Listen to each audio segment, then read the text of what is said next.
រាត្រីសួស្តីមិត្តអ្នកសិក្សាគណិតវិទ្យាជាទីស្រឡាញ់រាប់អាននៅរាត្រីកាលដ៏សែនមនោរម្យនេះសម្បត្តិសេរីយុកោមានកិត្តិយស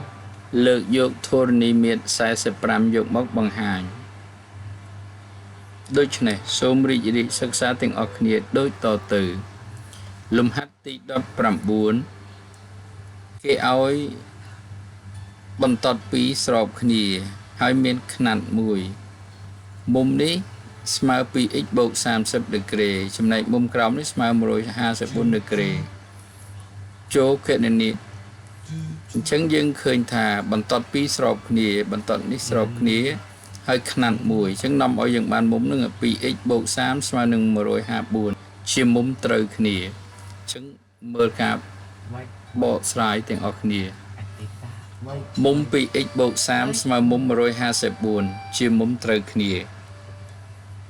អញ្ចឹងយើងបាន 2x បូក30ស្មើ154 2x ដាក់នៅអង្គទី1 154នៅអង្គទី2ស្រាប់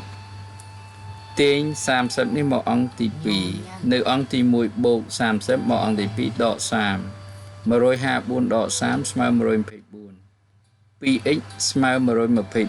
124មានន័យថា2គុណនឹង x ស្មើ124អញ្ចឹងនាំមក x ស្មើ124ចែក2ស្មើ62ដូច្នេះមុំ x ស្មើ62ដឺក្រេធ្វើការពេលថ្ងៃដើម្បីចិញ្ចឹមគ្រួសារធ្វើការពេលយប់ដើម្បីសង្គមជាតិ